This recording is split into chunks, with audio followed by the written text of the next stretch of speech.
Right, good afternoon. We're calling the June 15th, Monday, June 15th, 2026 Commission Work Session of the Port of Olympia to order. We have all commissioners present, and this is our opportunity to talk things through together.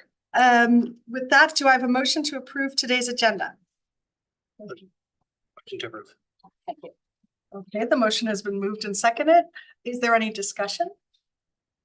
All right, all in favor? Aye. Opposed? I'm in favor. Great, so we have an agenda, the motion carries 5-0. And now Alex is gonna lead us in a budget discussion, budget as a communications tool. And by that, it's not just with the public, but with each other, with the commission, with the governing environment. Yeah, absolutely. So I tried to put together some basic ideas around two key things for when we're looking at our budget as more than just a whole spew of numbers that comply with the state auditors. And so talk a little bit more about it, but in recent years, we have not had a kind of budget overview document or a budget guide. I mean, different boards call it different things. But what those documents do is they provide some really helpful context and really help people be able to talk about the budget and what it is and sort of where the priorities are and how money is being spent. So just go through a couple of things. So thought we'd talk about both the content of what we would want a budget communication type document, a budget overview, budget guide to look like. And in particular, in looking at the examples we sent out from Vancouver, Anacortes, Port Townsend, Port Angeles, they had a lot of really good background and context for the budget and the budget numbers. They all talked about the tax levy in different ways, about the amount and the use of the tax levy. All of them say something about their business line performance. They'll say something about bond debt, capital investments, and their environmental programs. And I know all of these things are things that the community has talked to you all about when it comes to our budget. And then wanted to take a look at format. So some of the entities have a separate document like the Port of Everett, and some of them actually embed some of this kind of content within the larger document. So just kind of curious what your thoughts are about the examples we've sent around. So on background and context, it's just basic information about the port, the budget assumptions, like some of them talk about, we assume that our revenue will increase by X% this year. Or our expenses will increase by X% for whatever the reasons are. Some of them also talk about the impact of the broader economy, in particular in 2024 and 5, I think it was talking about the impacts of tariffs on global trade, things like that. And then some of them also just include 5-year comparisons, which is just sort of a great way to look at performance over time. So the two examples there, one is from the Port of Anacortes, one's from the Port of Port Angeles. Yeah. So I was looking through them and when I had the opportunity. And one thing I noticed that I didn't see in either Port of Port Townsend or Port of Port Angeles was depreciation. Do any of the other port budgets have depreciation? They do. There's two different kinds of accounting. You can do cash accounting, where you basically, if you incur a big expense, you just account for it in that calendar year. So if we bought $40,000 something, we would account for that and it would count against that business line's budget. If you depreciate things, though, you don't account for the whole cost then. Instead, you sort of spread the cost of it over the life of the. So those ports that do cash accounting don't have depreciation listed on there. Right. And Brent can always smack me over the head if I got anything wrong. And Anacortes listed depreciation. I didn't look at Anacortes. Yeah. So just also looking at the tax levy, I mean, we did some of this in the presentations that we gave to the commission, but you always want to talk about what the amount of the tax levy is, what the millage rate is. We've looked at the rate over time. And you could do different comparisons. I thought this was an interesting chart because the yellow line is the maximum amount of the levy they could have taken over time. And so this shows they actually stayed well below and then went way up. And then also the use of the tax levy. Port of Everett had a good graphic. I think we've done something similar in presentations historically about the distribution of taxes. So of your entire tax bill, how much of your entire tax bill goes to them? That's always just an interesting perspective to share. So thought it would be good for our budget document to include all these things too. And I thought we could circle back. I could just kind of run through some of these. We can kind of circle back on what you all think is important. Business unit performance, obviously you want to look at profitability, explain depreciation and debt if we're not doing cash accounting. Explain the benefit to the community, I thought was a great idea, and this is an example from the Port of Everett, and then explain some of the challenges. So this is just a one-pager on their commercial industrial real estate. It gives the overview, it shows their revenue and expenses, assumptions. It does talk about the community benefits that come from their ownership and operation of commercial and industrial real estate, and then the challenges that they face with some of those. And then this one was interesting just because they gave a list of some representative tenants and just to give the community idea of who it is they're leasing their property to. Bond debt, I think everybody, it looks like, except for Port of Kalama, has bond debt. And they talk about the amount of debt, amount of annual payments, and then the various commission policies on bond debt. Some ports have different kinds of bond debt. You can incur general obligation bonds, you can incur revenue bond debt. You can also do industrial development districts and have some debt associated with that. So, but I think it showed what their debt capacity was and then where they were in relation to that in terms of their bond debt and how much debt they had incurred and the balance of those payments was going to be over time. When it comes to capital investments, ports showed it very differently. They all showed in some way or another all the projects they're involved in, the amount of port funds that were going to them, and then the amount of outside funds that were going to them. So say grant funds or other things.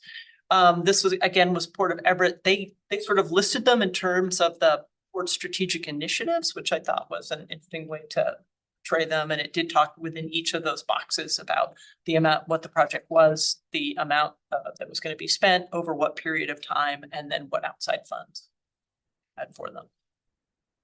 And then environmental initiatives, the port investment in them was always sort of a common theme throughout those, the importance and benefit of them, and then the amount of outside funds. And again, this is Port of Everett, and Mike can talk a little bit about the Port of Everett and how they crafted theirs, but I thought this was really interesting because it talked about why cleanups matter. It talks about the environmental benefits of them, they were Puget Sound initiative sites, which was a big statewide focus of Governor Gregoire's, and so sort of how they fit into that. But it also talked about sort of how investment in the environment also generates sort of economic benefits for the region. And yeah, the amount of the port investment over time in them and kind of good stuff. So I thought that was an interesting way to not just have it be about the numbers, but also about the environmental benefits. So, so those are the things that and we can talk about format, but I guess I'm curious when it comes to each of these things, were there certain examples that stood out to you in how we talk about these things, and what kinds of things would you like us to be including in a general budget guide?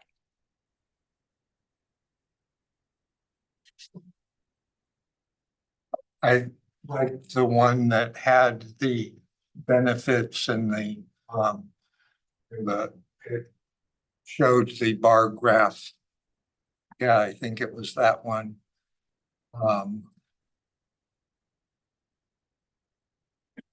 Yeah.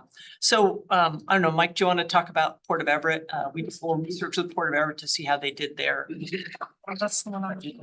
So in preparation, record, I'm Mike Reed, I'm the Economic Development Director. So in preparation for this, some of our team reached out, Tabor Lee, our Senior Manager of Communication, reached out to Port of Everett, spoke to them and reached out to their communications team and spoke to them on how did you prepare for this and how did you prepare your document. Ultimately, what they have done, if that's an example that maybe you'd want to look at on ours, is they did contract with a designer, an actual graphic designer, to help them with the layout. They did one layout and they have now consistently used that same sort of format year over year. So they're effectively training the residents. Hey, this is how you read it. This is how you use it, by being consistent with the look and the form of it. The content all comes from their finance department. So they are The finance department gives them effectively the numbers and basic assumptions and so on and so forth. Communications team puts that into narrative form. They get that over to the designer, who then is able to turn that into a layout. Now that they have their final layout that they've been using, they don't have to use the designer every time because the format is changing. They're now able to just sort of plug it in as they go. But that's kind of their standard process. They built the template after doing a similar sort of conversation as to what is important to you as the commission in seeing a document like that. Then they worked with their finance department to ensure that they had the right kind of information, and then worked with the designer to be able to fold it in. I appreciate the staff work that went into getting us this work session. And for me, what stands out from the Port of Everett is that they have non-operating revenues, which are basically their tax levy, they treat as non-operating revenues. They don't come from the business lines. And then they have non-operating expenses. And in that, they include public benefit, public access work. I think it would be fair to include environmental restoration. That's not remediation for current activities, right? But for past legacy. And so I like that organization. The way that they've structured that usage there. The way they've structured non-operating revenues and non-operating expenses. I think we're pretty close to that. I think I think we can break that. we could definitely break it down. I think the way our budget is formatted, it's confusing. And so we could definitely do that and make, yeah. I can't tell from, it's too small a print, but I'm just curious if it does include the interest and interest on bonds and those kinds of expenses, and how they account for like if you get a grant for dredging, that is a cost. We don't have to pay the cost is being paid out of money from a federal grant or from a state grant, but it is still a cost of running the port, and so it should be part of the budget. And similar to my comment on non-operating, one of the things is there's costs to a line of business versus costs to the port. And so one of the things I think, and Alex, you can speak to this, our capital bond debt, we have not typically allocated out and parsed out that interest on capital infrastructure projects to different lines of business. And a question we can have is whether we want to attempt to do that, or whether we want to treat the physical capital infrastructure investment as different from the ongoing operating risks. That there's a value to having this asset, the marine terminal, and things on it that are support commerce, that is sort of outside of a business line. But you're absolutely correct. We don't typically include the interest. We've done it as a sort of thought exercise. And it was interesting in talking with the state auditor's office, they don't consider interest on bond debt to be expense of a business line. They consider it to be actually the consequence of a financing decision. Like if we had just paid for it cash in hand, then we wouldn't have this interest on bond debt. And so they consider it to be sort of a port debt because of this decision, this particular financing. Is there a reason we don't do that? Or is there any obstacles to doing that? To accounting interest. These No, I mean, we can do it in a document. Decision. No, just accounting for the cost in each line of business. I mean, It would be tricky. It would be tricky, yeah. We can do it. It's, I don't think we'd want to do it as part of our statutory budget document, because that's not typically what it wants us to do, but in a document like this, if that's what you want to, good. I've seen something similar to that where it attributes which bonds go to which projects. Question in my mind. Graph that shows. Yeah, there's on the website, I think it talks about what each bond issuance went to pay for. And the challenge is if we're going to start accounting for the bond interest along the business lines, then the grant income currently, we also don't allocate grant income across the business lines. So we end up with an asymmetrical view where we're showing the cost of servicing debt, but not what was recruited into this business line from grants. Why would it have to be either or? Why can't you have both of those? I mean, if you sell bonds for a particular, to do something at the marine terminal, then it would seem that you could count both the revenue that comes from the sale of those bonds plus the interest that you would doubt to service the bonds. And I'm not Or talking the about business revenue debt. from sale of bonds, but a different form of revenues, which is partly why we exist as an economic development entity, is to be able to recruit resources here into our community. And so I guess the question I'd have for staff is currently, where does that income get recorded? And if we were going to start to attribute debt service, would we also attribute, is there a way to attribute grant income?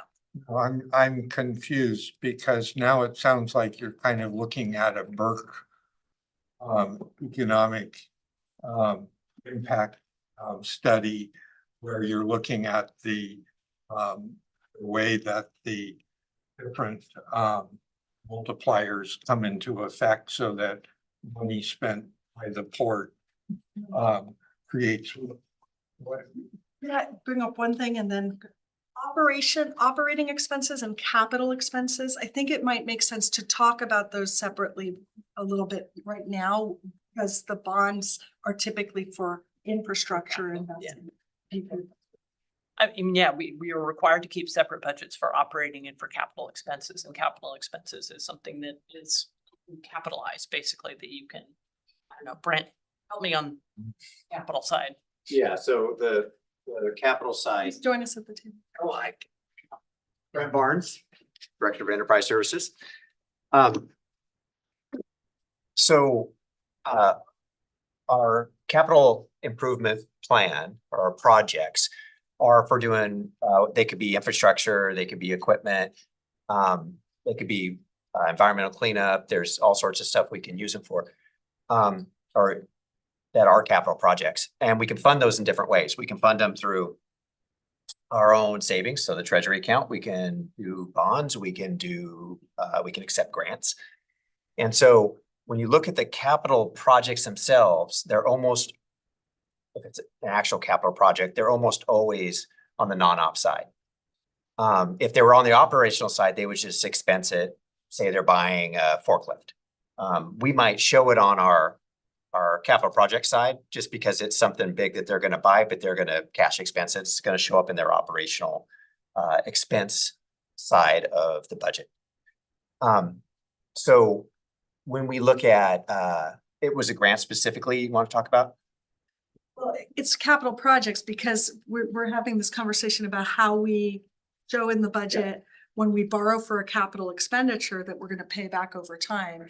And then there's also grants for these capital expenditures. And so I think there has to be a commensurate relationship. Yeah, so when you look at the budget, you will see that the top portion of, say, your income statement has the operational stuff. So this is all the business lines. This is the G&A for operating all of our administrative piece, the administrative costs. And so you have income that's derived from business operations. So that's operational. Grants, you get grants that are coming in. That's not operational revenue. It's non-operational revenue because it wasn't generated by that business unit and their normal function. Same with expenses, works the same way. What we can do, I mean, if you want to see that, is what Alex was talking about, these thought exercises, or say, hey, let's look at this as a whole. What was actually spent at the marina?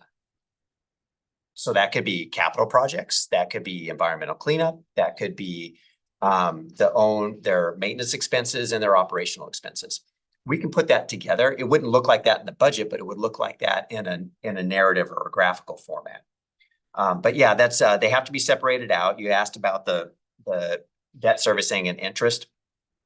And so if we were to do our budget that way, it would be something that would get called up in the audit because they will tell you that is not operational revenue. It's in the wrong spot. But we can definitely show it from from the perspective of trying to explain, you know, where does money go? How do we generate money? So we are a municipal corporation. And we are hopefully going to conduct our affairs in such a way that we can make a reasonable return on our investments through our different business lines.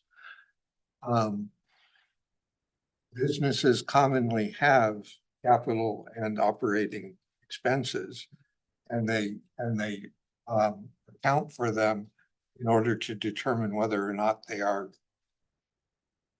meeting expenses and making a profit. Commissioner Unsold, I'd encourage you to come forward with a municipal corporation that treats the interest expense the way you'd like it to be treated. None of these examples do. I've not seen one, but I think if you bring it forward, it's something we can use as an example. And I will say, Commissioner, you brought up a good point about us being essentially a municipal corporation. I think it's the fact that we are a governmental entity, that we aren't, we don't account solely as though we were a private business, and shouldn't necessarily be judged by whether we are putting like a private business would. Because there's other things that we do and that we are expected to do by the community that aren't money-making things. And even just having the marine terminal available as sort of an instrument of commerce and having an airport available for general aviation is something that is worthwhile and is worth investing in. It's like municipalities having roadways and investing in the roadway. It's not going to make them any money, but it makes sure that it's there and available for the community that wants to use it. And the fact that we can even do bonds, like tax exempt bonds, and that's a way we can finance things, is because we are a governmental entity. So I think that there is something unique about the fact that we're a governmental entity that means that the accounting and sort of the expectations around profitability, I think, need different. Mr. Hanson, have you? I've lost the thought, but Okay, sorry if I did that.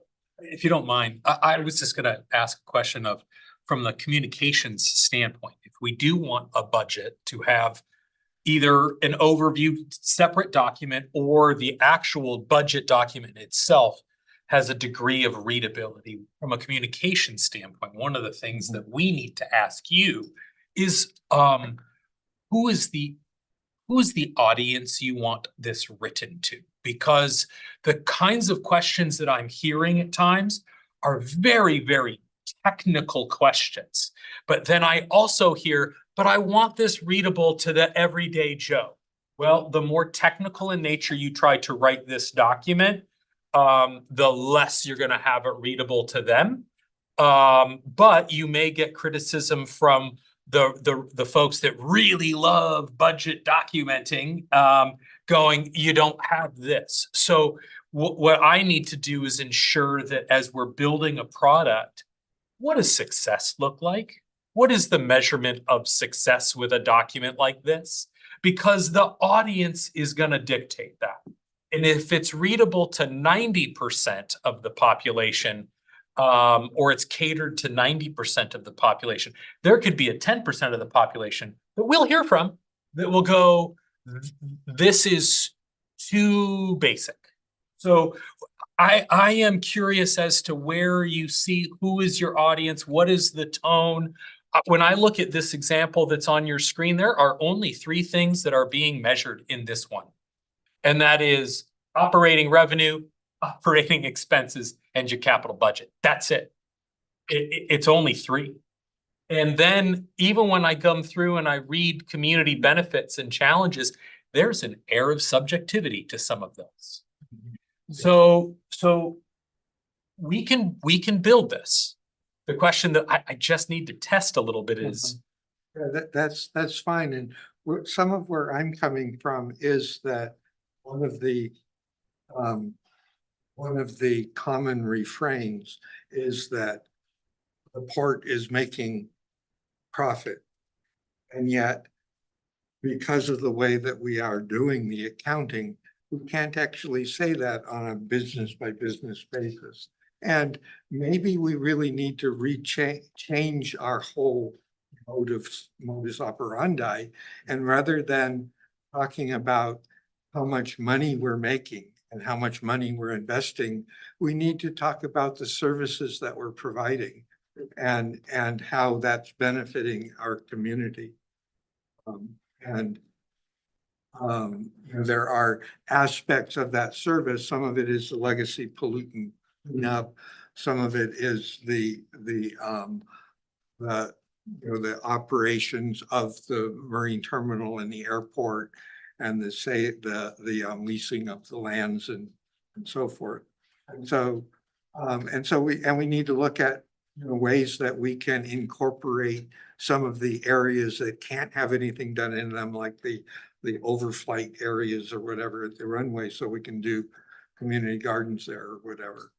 And so let's try to, maybe we should, I mean, Joel, am I pushing any button? Because I'm being serious. I really do want to think about how we could just reframe it and have a different approach.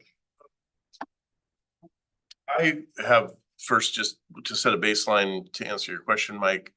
I don't think we're doing it wrong, and the state auditor says we're not doing it wrong. Sure. So first and foremost, I think we are meeting our obligations and we are doing what we are required to do in the way that we present our budget. Now, in addition to that, if we wanted to provide additional information to the public, then that's a conversation. But changing the way we do things, I think we risk now doing it wrong and getting findings from the auditor. So I just want to set the level that what you're doing is correct. We've been doing it correct. We've got good audits. And so this conversation is about an additional communications tool. Precisely. Yes. And sorry, I would say like 2000, if you look at the port's budget in 2017 as an example, Was that shared with us for this? I don't know. What? It's an old, it's an, 2017 was when the bond debt went up all of a it sudden. was, but as a document, Send that out. yeah, the 2017 budget has a budget narrative document. It's about 15 pages and it's words and graphs and things like that. But then it has a link to the actual, what we've been producing the last couple of years, which is a spread, it's 100+ pages of spreadsheets. That's the technical thing that the auditor needs to see. We have to produce that and we have been producing that.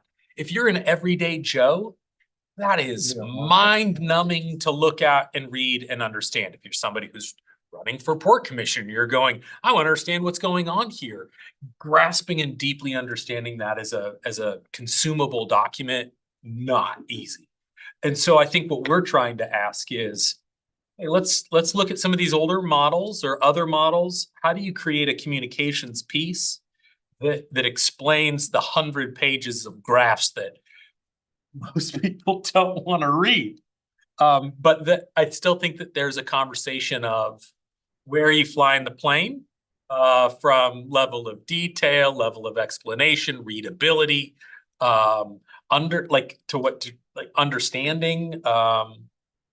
So that's where I kind of maybe want to test some edges. And to just follow up on that's where I'm at, is like, how do we take that document and make it more understandable to a larger percentage of our constituents? I'm not having I don't believe we're having a conversation about rethinking the way that we report things. No, I would We agree. have to Okay. comply with for the statutory budget. We want to make sure we comply with this. So we're One clear. way that for me, Port of Everett, there are in the Port Townsend example, I think that's what I'm in, Port Angeles, there is a separate discussion of debt service that I think is a very helpful one to have a one-pager that talks about the debt service, what's happening. And if in that you have a way to have a rough estimate, the pie chart of like what Where kind of it's going. stuff what kind of stuff it's servicing. I think having visibility into that would be pretty useful. It's easy. And, there's two different sort of formats. So Everett and I think, I forget which other one, maybe Vancouver, had a separate document from their statutory budget that was just sort of this explanation and highlights kind of thing. And then others actually sort of embedded narrative within the statutory budget. So they have a section about the marine terminal, they have photographs, they talk about their capital projects, and then they'd have. So, you know, you end up with either sort of a shorter, more Oh. digestible document or a really long. Right, yeah, I wanted to mention that I noticed that Everett and Anacortes had one-page documents that I thought were very helpful. So I think a one-page summary, to your point about who are we talking to, at least the people who want to read one page and just look at it and get a good idea of what's going on at the Port of Olympia. And I do like what you said, Craig. I mean, I think we need to embrace what's really going on. That's what we are. We are a service. We are a provider. So looking at how, you know, depreciation does affect things realistically and explaining what services are being provided by the port. And have operating costs, capital costs and costs and revenue and debt service, I think would be useful. Not, there's operating capital, but then within operating, there's it's such a weird term, non-operating or form of costs within the operating budget. And I'd like us to find another way to say that, and then we can write non-operating for the technical people, but like what that is. I would love for us to. For the thing that I might be working on, but one of the things that we've talked about is we are a government, we have expenses that a private sector does not have. And will never have. We don't want to be bashful about those, but that is where the comparison becomes well, if they were, I used to hear this one, if they were a business, they'd be out of business. Well, we're not a business. I don't know too many businesses that have their board meetings televised and in a room like this, or that has public records requests, or that has elected board members elected by the public. So we're very different. It has a cost impact on us. We do answer to those. I'd love to sort of see some explanation of, hey, this is what, when we talk about a government expense, we have expenses for running elections. We have expenses for managing public spaces. We have expenses for public records requests and public meetings and engagement and outreach and a POCAC. There's a lot of things that we do that do incur a cost that are not associated with a revenue potential. Well, and I think, yeah, I mean, I know that's the case, and I think that there should be some, I think that we should be able to provide a presentation of all of that so that people can understand that it's not as simple as just us being a private business.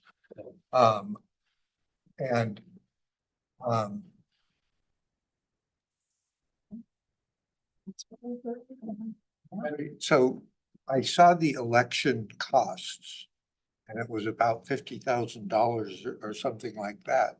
What elections do we? Port commissioner elections.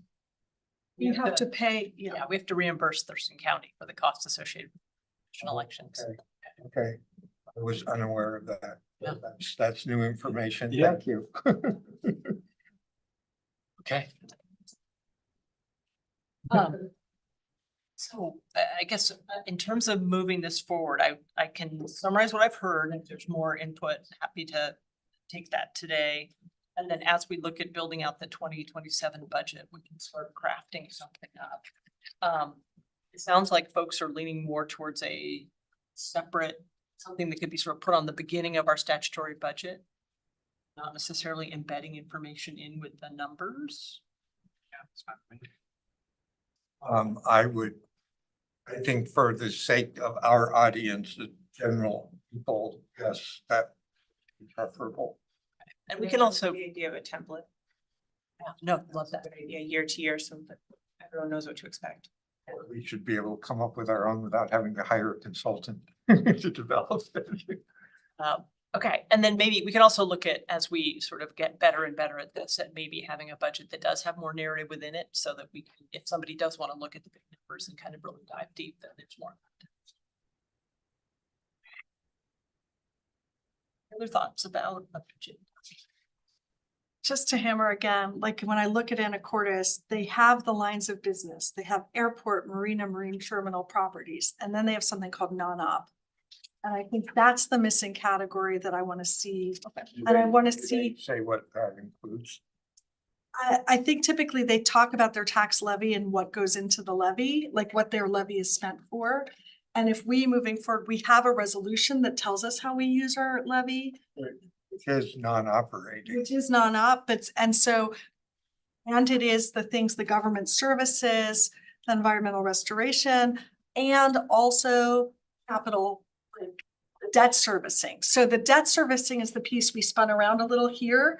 And as long as we're clear about that and where it lives, we can communicate it, I think we're in a good position with our constituents. And I think we'll also do a little noodling about grants, because I appreciate your point on that, Commissioner. And it did sort of, because it's non-operating revenue, but it goes to, you know, the grants help pay for things that are at different operating. So it got kind of, I think, confusing sometimes during questions last year. So we'll noodle on that. And I'm okay with that being in non-ops then, if it's like outside of what happens through the natural course of the business. Right. But then it's the opposite of having that sort of fence line around each business. Where you see all the inputs, all the subsidies and other things that went into the business.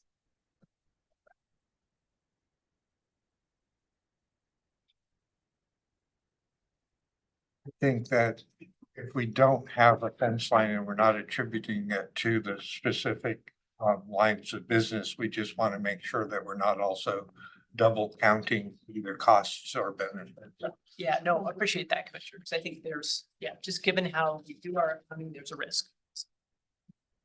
So, but to Commissioner Unsel's point, I mean, one of our challenges has been like contracting out to, because we have a limited staff, right? They're busy. Like, so if you were gonna do this template, would we not let having a template be the enemy of doing the content in the new way? In other Right, words, yeah. I know a template will have beautiful pictures and great design, but this, like having the actual inputs articulated this way, can we get there for this Yes. budget? Oh, yeah. And then, I mean, one of the, if you steal from, we can just copy the part of Everett's, that Everett's template too. Ports helping ports. Yeah, I mean, it's just. I'm sure they. research. Get school kids to draw pictures to put in there.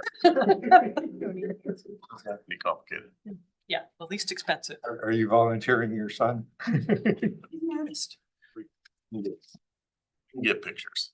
All right. Well, thank you for that, Commissioners. Really appreciate it. And it was really helpful to look through these documents for us as well. So I really appreciate the exercise.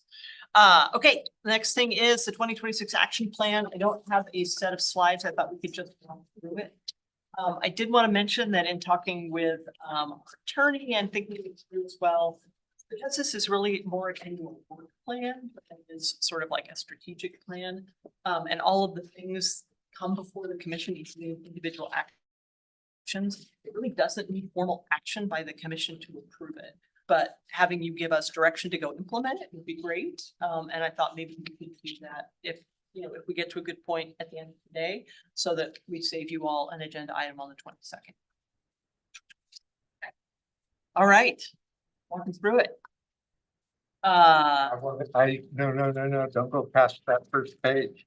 I just wanted to say that this iceberg is a graphic example of my metaphor of the commissioners being responsible for policy decisions. So we're up on the bridge, but the bridge happens to be situated on a super tanker. And so there's all of the infrastructure that's underwater. That's right. That is going to keep us moving in much the same direction that we are now.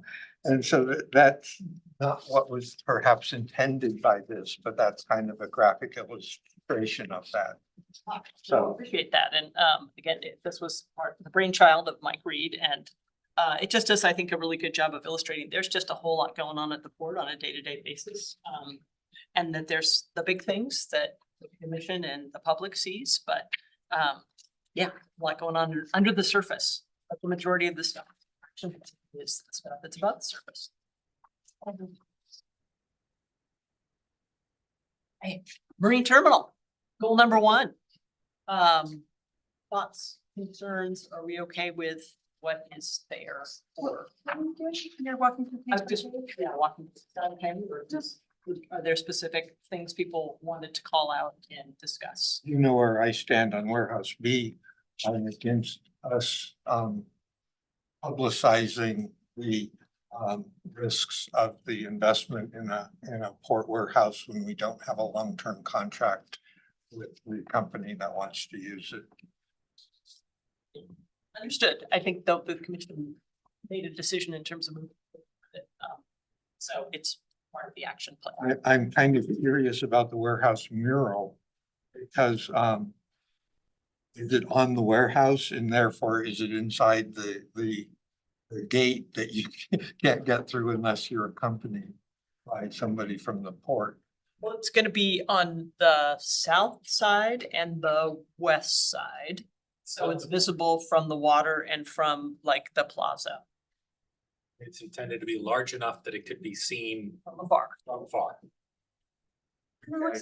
Maybe, I think you can trust that we all did our homework because you asked us to look at this and kind of, so maybe instead of walking through it, we should have people elevate whatever Okay. three things they, Would love that. if there's anything they wanted to call out. Sure. Let's start with Commissioner Chin.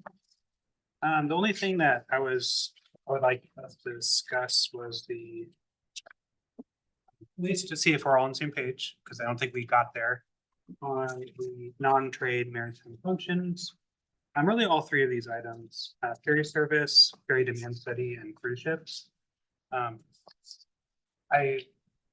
We did talk about all these at the retreat, but did we come to a consensus? In any of these?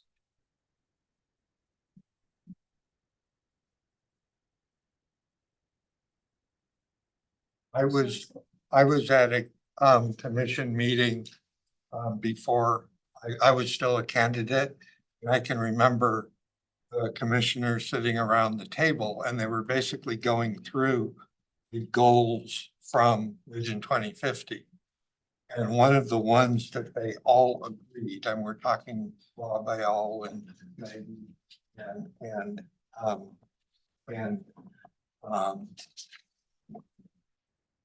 Amy, thank you. And was that cruise ships was not worth including.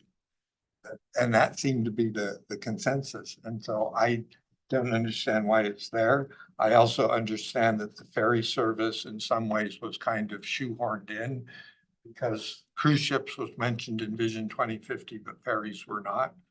And so that was my impression at the time. And so I definitely think that cruise ships should be out of there. I have a different memory, which is that, and including this year when we engaged with the city of Olympia and the sort of leaning into opportunities to help move people and into our identity as a place with services, not just for those of us who are lucky to live here, but for people to come and visit. So I think this would be a point for, you said we don't need to vote, but I don't think there should be continued vacillation about whether we are seeking and embracing these opportunities should they arise. So I don't know if you could have an informal vote here today or how you want to proceed. But before we go to that. We'll say it was part of our dot exercise, so we all did vote on it informally back then. I just, the outcome was. Outcome was what? Oh, at that dot exercise we did recently with Oh, the TRPC. TRPC. This was one of the, just. And it was to take it out. I'll say with, it's a little bit redundant, 20 and 21. We could probably strike 21 because we are still going to continue to track and see whether to evaluate feasibility. Does that make sense? Like, Well, why would we strike it then as an action? I don't know if we had consensus, I guess. So. I think up to the 50,000 of Alex's delegated authority or the director, you know, we it is appropriate at this time to continue studying these things, but bringing it back in front of the commission for a formal vote. If anything arises, that, Well, that's my opinion. I would say that ferry demand and the mosquito fleet are kind of separate. Because ferry demand is just looking at us providing a ferry service to, to a particular place, whereas the mosquito fleet is all around, Puget Sound. And so that was the legislation that was being considered in, by the, during the last session. Yeah, and I will say, I think we talked about this at the March retreat. I recall that there was general consensus around it, and in part because of the state level, the legislature to sort of pursue passenger ferry service. The demand study, is a piece of assessing feasibility, and it's a piece, but it's not assessing. And this is one place where I think it's a nexus with both a strategic priority about tourism and about the shipbuilding sort of direction we're trying to go in. So I've asked you privately, Alex, like, do I need to bring a formal, like, what direction do you need so that you're hearing it from 5 or 3 of 5 to really feel empowered to move forward? Because every member of that City of Olympia said, please move this work forward. And several have agreed and said, what do you need to keep this work moving forward? Is it happening? What's going on? Well, I think is there any of the commissioners opposed to us spending neighborhood of $50,000 on the study? I would prefer to wait. So do I 3 feel like- commissioners support? Yeah, it? that's like, Yeah. I do. Do, That's all right, there's. And it's consensus. within your discretion how you're doing it. So it's not, but thank you. All right, my answer is Appreciate that. thank you for raising that. Anything else? I would just, I guess, general information, say that I spoke with a representative of a cruise ship company that said they would be bringing ships here today if it weren't for just one sticking point. So it's much more real, I think, than some people understand. Labor. Longshore says it would come to the Purple Plaza dock, with Port Plaza dock, and Longshore says that's within the jurisdiction, and so they would need to be hired to handle these things. And I think it still is up in the air as to whether that's acceptable to the cruise line. But I think it's a very real possibility. Those What two size ships, can come to a agreement. what size ships are those, Joe? That I don't have a specific answer to. I could show you, on the website, but I don't have it off the top of my head. I don't, I'm talking Island Princess size. Oh, no. I don't know what that Yeah, means. that should be clear. I mean, it's not Carnival Cruises coming into, no. Like American cruise. It's lines? American Yeah. Cruise Lines, and they are apparently, we've heard that they're expanding their sound routes, and that this could be one, and that it's for a possibility, but the Longshore issue's been a. can I raise another one? Sure. I think I'm building on something Commissioner Unsold pointed out, that on page 7, countywide economic development framework, number 19, low use property evaluation, use limited properties for temporary uses that generate community benefits, that would be enhanced by the visibility we'll get from the GIS work that you're going to be bringing forward to us. It's, yeah. Thank you. On that one, I noticed this, at the fish meeting, and it just struck me again. I don't know that you have to define those uses as temporary uses. Okay. I agree. Generally Yeah. acceptable. I'd say, Commissioners are more acceptable. I mean, if it can't be used for something else, yeah. Right. I think There could be some limitations on the properties because it's a restricted of like not building something, but if it's like a community or state.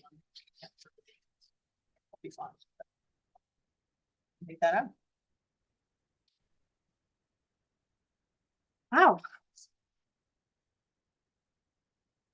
For 45, the 5-year action planning. What's the status of that? We are gonna be going for a retreat in August to do that. So we've got Dan Stahl that to help with that. I think what we're gonna do is some planning at the staff level in the next month. And then we set aside a day in early August. If you guys can make it for Dan to come here in person and do some one-on-one meetings with you all in preparation for that. And then either August 12th or 14th, we were looking at having the retreat. We should be contacting you about those. I think she had. I just wanted to move to 46 then, because we were talking about 45, that's the next one. Just the long-term funding strategy. I know we're looking at developing the long-term needs, and I think we could add grant strategy in there. I know Commissioner Salvador has asked before. And then just rate setting as well. Is there a way where rate setting can be looked at further out, and maybe there's a strategy or some policies so that we have an idea sooner when those revenues may come through, especially as we're looking at the depreciation for the marina. That's going to be critical that we know how much we will be getting. Yeah. Over time. Thank you. When you say rate setting, what rates specifically, like mortgage rates, but just for the marina, or are you thinking other places as well? There's several in there, but I meant the marina especially. You can also look at some of the fees that the marine terminal charges for certain things as well. But that's excellent points, Commissioner. Thank you for those. And I'd like to build on that, that I feel like last year, we really weren't briefed in a way that we understood the impacts of the proposed changes. And in part of mortgage, certain kinds of rates, storage of, what was The it? masts. Mass storage and things like that. So I think for those to come up just in November or December as an addendum to the budget is not the way to do it. Yep. To come forward. earlier. And I appreciate that, Commissioner. So I think in terms of the long-term funding strategy, we'll have it include grant opportunities and also look at rate setting, because I think that's an excellent point that we should be using our rates to help reserves to handle. Not just rate setting, but also lease setting as well. Yeah. I mean, that's another form of rate, but certainly for the marine terminal, particularly, as well as for other property land leases to let people develop stuff. If nothing more than kind of a better environmental scan of what the staff uses reference points when they're making the recommendations to us. On the budget point, I had meant to raise earlier that capital reserves, we want, like, I'm hoping, I didn't see that in any example yet, but I'll pull up Right. one for you. It does exist. Okay, because I looked for something that said how they build up their capital reserves, and I didn't see it in any of the examples. As a line item in a budget. So I'll be bringing that up. I just want to Okay. make sure for transparency. Capital reserve as in depreciation of replacement. Replacement type reserve for marina docks. It was something I heard from marina tenants, like they want to know how much has been set aside. And it's like, well, we haven't governed that way, like. It was just started. On my understanding, and correct me if I'm wrong, is that the fees to try to raise some money to replace the docks were just applied. And that's why there's been a lot of complaints by the tenants. And it hasn't been communicated clearly in a budget doc that that's what it's doing, right? So it's part of how our communications doc to explain that better. Yeah, we appreciate that. The yearly document, Yeah. not the long. Yeah, I was going back, yeah. Love it. Thank you. Yeah. In the airport plan, I wanted to just see if we can add in preparations for advanced air mobility. I know that Airport Manager Paulini is working on a plan to apply for a grant. Met recently with both the vendor and the Director of Aviation for WASDOT. And they have a plan to prepare for charging infrastructure for electric aviation. If they can get the grant, or if we can get the grant. But You just want to make sure that that's included I want it to in be your reflected in here, that that's work that they're doing and. or prepare for. or whatever. Yeah. Worth noting in communications and engagement, just the work we're doing with OCAC right now. With recruitment. Yeah. So, along those lines, for the non-trade maritime functions, I don't know if the ships were to come in, and they do I don't remember what it's called, but when they hook up to electricity, I think they would probably be more likely to be able to do that than the freighters that are shipping logs and so forth. And so maybe we want to have something to look at, providing electrical hookups for visiting ships. Is shore power part of our environmental sustainability already? Or, I mean, we had a reference, but you're right. Are we actively working on that? We're not actively working on it. It's something that we want to keep an eye on when the ships come in that actually can be hooked to shore power. We want to have something kind of in line to pursue that. But it is a very expensive proposition. So we're kind of looking at it as an opportunity endeavor right now, but we have not advanced it. How long of a timeline would it be between knowing the ships are coming in and being able to provide it? Oh, it's a capital project that would take years. 2 years, 3 years? If you had the money in hand, at least 2 years. And we're talking, tens of millions of dollars, Yeah. probably. It's a big investment, and I think ideally it would be something we'd be able to use for ships that come to the marine terminal as well, and they just aren't right now set up for power. But the electric ferry would advance some smaller level shore power initiative if that happens. Yeah, if that was a service being provided. I think that probably shore power is something that's being paid for with grants primarily. And we would probably not score very high because in the near term, because we don't have ships coming that could plug in. Whereas Port Tacoma, Port Everett, Port Seattle, they have so many ships that some of them can. Well, their ships are the size of nations, but Yep. I think So in our they would outscore us on grant. in our applications. 5-year plan though, is that the kind of thing we can put a toehold for so that you Yes. know to keep watching? Yep. I want to highlight the governance documents, because I think we've done some good work on that. Let's see, it's on the administration page. I lost it. Thank you, page 11.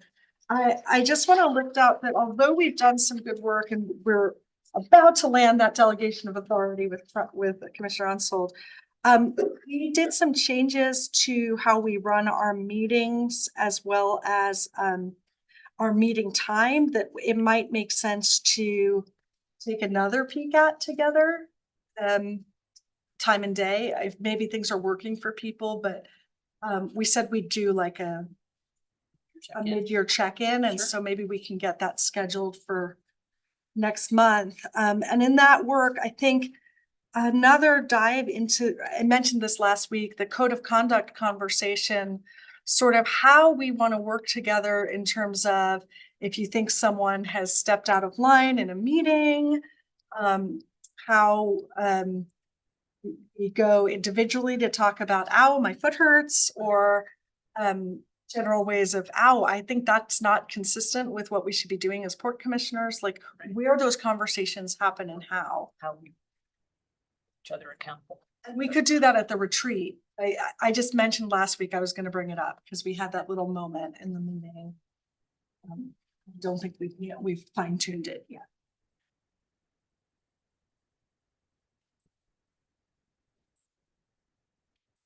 I'll get it together maybe during the. Fine tune or think we need to add? Run a little smoother at our. And is it our goal to help each other or to kind of catch each other off guard? Like what, someone has joked that, but I don't think that's what it meant. Have those conversations.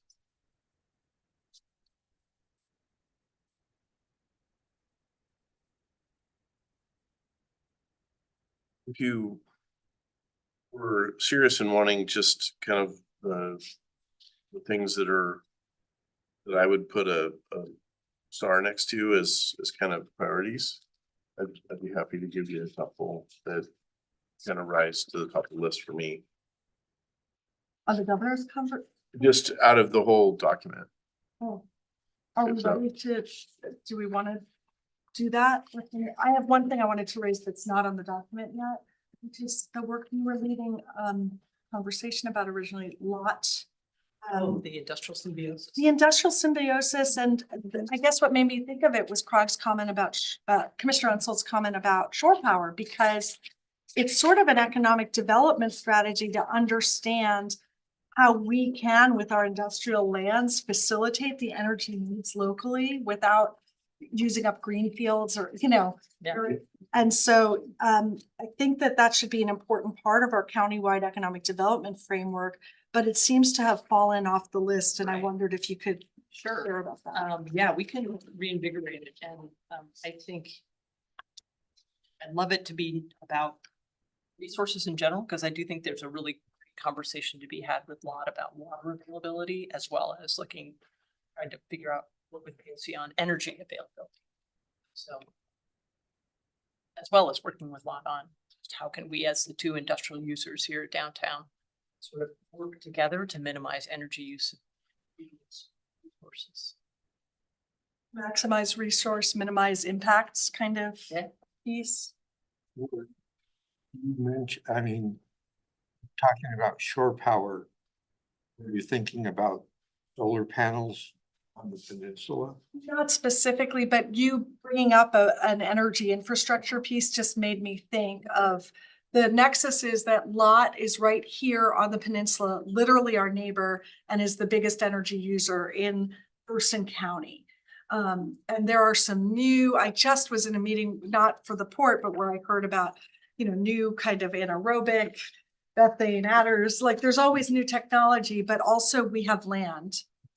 And so there was an opportunity within either Alex's delegated authority for a contract, or if it came in more under our direction to kind of support partner engagement with Lot, where we're looking for, is there anything where we can help them meet their energy needs, including behind the meter within their existing sort of grid, and microgrids was the piece that Commissioner Hansen had been bringing up. Now, this is exploratory, and Lot has already an intergovernmental sort of leadership and a lot of operational plans and aspirational projects lined up, right? So it's not like we can come in and wag the dog. It would just be being ready to engage as welcome. Is that fair to say? Oh, absolutely. And, you know, I think as we look at building out 27 to 32, there's a lot of people who are interested in industrial symbiosis, not just big folks like Lot, but even at a smaller level. Like, are there, there's one woman who's working on industrial symbiosis at sort of like a micro level. And so as we develop our properties, is that something we can also infuse into it? Incubator type concept. Right. Yeah.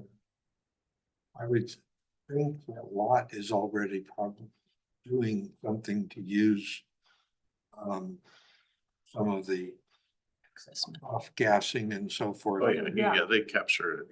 Yeah. Some of it goes to the Hands-on Children's Museum, but I think like as we develop East Bay, is there more that take advantage of some of the excess energy? And I do think a lot is worried about power availability because of an electrical upset at their facility can be catastrophic. So having that resiliency that we might be able to help provide. Do they have backup generators for a They, situation like they do, but I think they had a sort of scary situation, PSE, where this close to having like things shut off that should never be shut off and.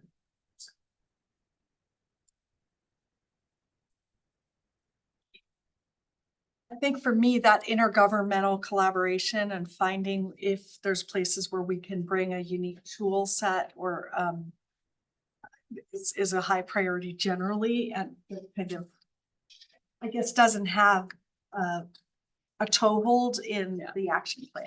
Yeah, we can definitely put it in here and I think building it into 2732. Great.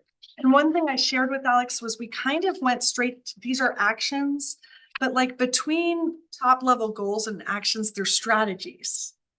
And in a way, like it's more our role to say, these are our priority strategies. And then for staff to come and say, here are the actions that we, could propose moving forward under that. So I think if we, in August, we can take a sort of different look at priorities as we go into the next phase. I appreciate that. I think, Commissioner, that's a great way to frame up the work in August and have you all develop the strategies that then we would be pursuing 27 to 32, and then staff can go and identify the actions that meet those strategies. But get your fingerprints, I guess, on what those strategies are. What you want us to do.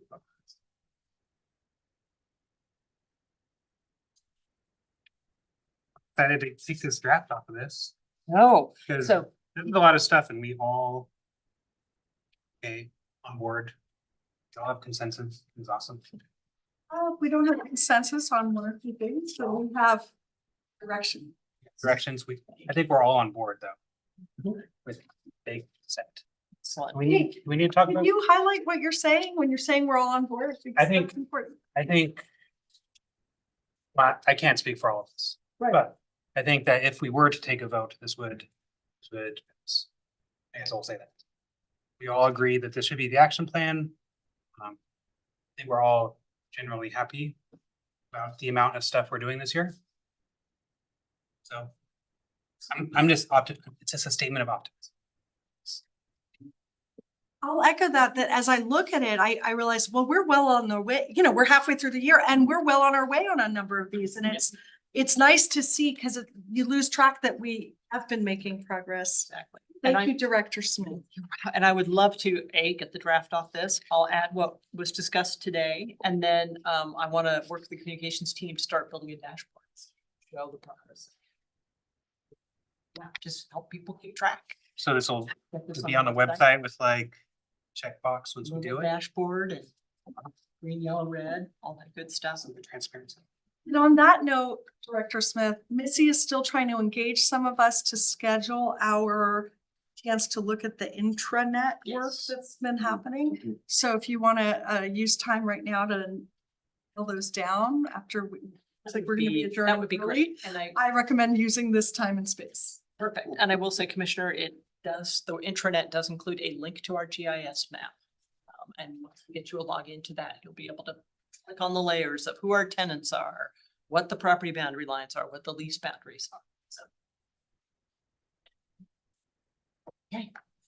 All right. Are we done with the 2026 action plan discussion? Anything else for the good of the order on that? Was there a reason that we would want to put a star next to them or prioritize? I don't see there being a reason for that, because this is all gonna get done, right? Right. Or at least started. Yeah. I agree with Commissioner Tuhat. Yeah, just at the outset, you said, could we each grab a couple and highlight them? Oh, yeah, So- yeah, when we were gonna go in circles. Yeah, so that's fine.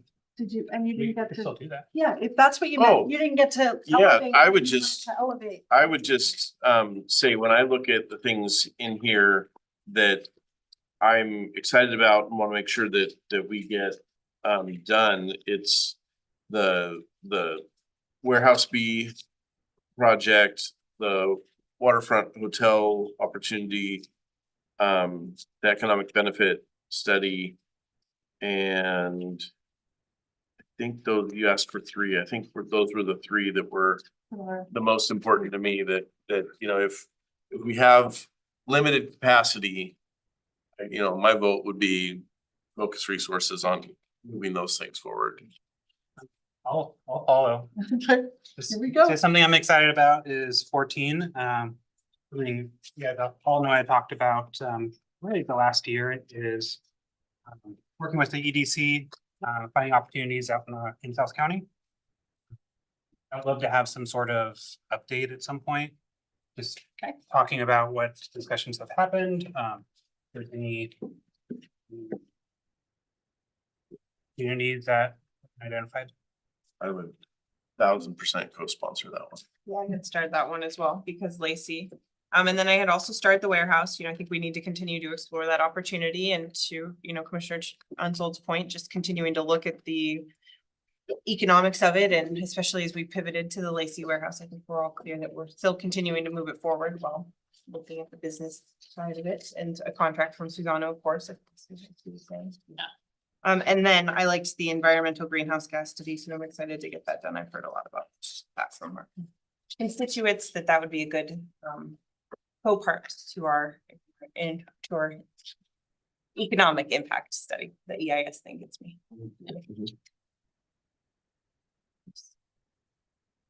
For me, I think the relationship with the city of Olympia, so we are shared partners in understanding our economic development priorities. Human-powered watercraft is really important to me, and I didn't see an amphitheater somewhere here. I guess has to come out of the peninsula now. 7 to 32. And the ferry demand study, I think, just to know kind of what will get things started and what will get things not started. And a communication strategy. Competency. Obviously, the Deschutes Estuary restoration project. Since I'm the person on that. Yes, So, that is necessary. and I think that the greenhouse gas also. is one. I was trying to do my doodle poll for Missy. I'm letting myself get distracted. Motion to amend the agenda just to add a quick discussion for the declaring for the CEO. I don't know, it's a work session, you don't need to amend the agenda. Is there something here in the action plan that makes you think of? There's no travel or. But basically, can I just talk about it? Yes. I want to make sure it's up on the dais so the public can hear us. It's Yeah. just the experience of the on CEO is being replaced, as I've talked about previously. It's just they have a candidate now. So that is Shauna Stewart. She's the current CEO of Experience in Olympia, and she's looking to do a 25 to 30 hour a week contract with them, and less salary, but providing the same services that she's doing now. And the vote is today, so we just need to know, yes, do we approve as a commission of her being the CEO continuing on, or should they continue to search looking for a CEO? If anyone has any strong. Oh, if And they we can, can't take action today, but we can talk. I would, Yeah. if they can keep her on, I think that's a great idea. I'll just say I trust you with decision. Super good. For sure. I'll let you know how the vote goes. All right, with that, it is 5:13 and I'm going to adjourn. Thank you, everyone who's following today's meeting. Thank you for folks on the